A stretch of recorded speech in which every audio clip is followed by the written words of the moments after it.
Hey, Matt from Savaria Studios here. Today I want to talk about something my roommate asked me the other day, actually.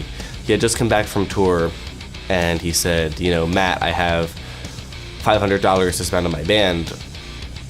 What do I spend it on? The answer I gave him, you know, simply put, was PR. Like, yeah, you can hire managers and consultants and all this other shit, but like 9 times out of 10 a consultant is probably just going to tell you to get PR.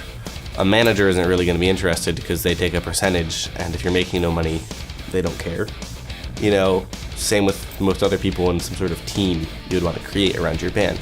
With that idea of PR kind of being the be-all and end-all, I think it's important to also realize that PR is also one of the biggest scams in the music industry, in as much as there's a lot of like PR companies that you can pay $75 to promote your band, and they just kind of put you on a mailing list and don't actually do anything. Hell, there are PR companies that you can pay $800 to a month to promote your band, and they just put you on a mailing list and don't do anything.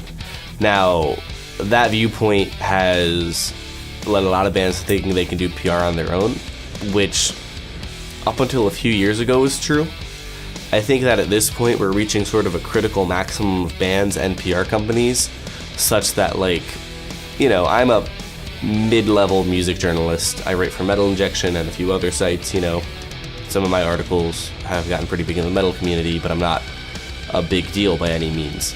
But I still get like 300 emails a week. Like, in the process of filming this video, I'll probably get 6 or 7 demos in my inbox.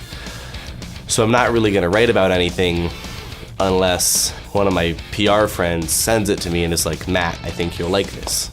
You know, so you need to find a PR person who has those relationships. You can't just hire someone because they're cheap or because they're your friend or because they're nice. Furthermore, the other important thing to do is to make sure that they're getting into tastemaker publications in your genre. You know, it's easy to get into a bunch of bullshit sites that nobody reads. You know, you want to make sure that you're getting into, you know, like Noisy is a good example. I feel like Noisy is a pretty good tastemaker across a variety of genres. So you want to make sure that your PR person has a relationship with sites like that, where it's like, maybe they're only going to give you 5 to 10 results, but those 5 to 10 results are going to all be from the biggest websites, or at least websites that have an influence in your scene, as opposed to some fucking .blogspot account that nobody actually gives a shit about. Beyond that, you also need to hold your PR person accountable. Now, this can be tricky because on the one hand, you want to make sure that your PR person is actively pitching your band, and you want to make sure, like I was saying, that you're getting into the right publications. But on the other hand, you don't really want to be like grinding them, you know, because part of the issue of being a PR person is, especially on a lower level, they're frankly not very selective. And if they're not selective, that means they're going to have to take on some shitty bands. And I know this isn't a reality anyone wants to face, but like, maybe the reason you're not getting into Consequence of Sound is just because your band isn't good. Like, or just not interesting to the journalists there. You know, it doesn't even have to be not good, it just can be not interesting.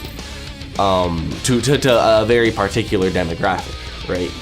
The PR person can't force a journalist to write about something, right? The PR person has to try to find journalists who might be interested in this and then hope they also get a few random results. You know, but I think that a lot of people assume that, oh, because I used to play in a band with the guy from Exodus, I'll get into Rolling Stone. And it's like, no, man, like, those Rolling Stone dudes, I'm sure are, like, get so many good records every day from so many PR people curating music for them.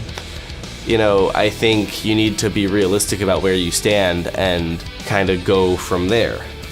So yeah, basically, if you have $500 to spend on your band because you came back from a tour that wasn't absolute bullshit, that's probably the way to go. Thank you for watching that rant. Please like and share or spread this thing we made on the internet. And check out the other videos that we have coming out over the course of this summer from Savaria Studios, you know, in collaboration with our friends at Red Rocket Entertainment, Dropout Media, and of course, Independent Music Promotions.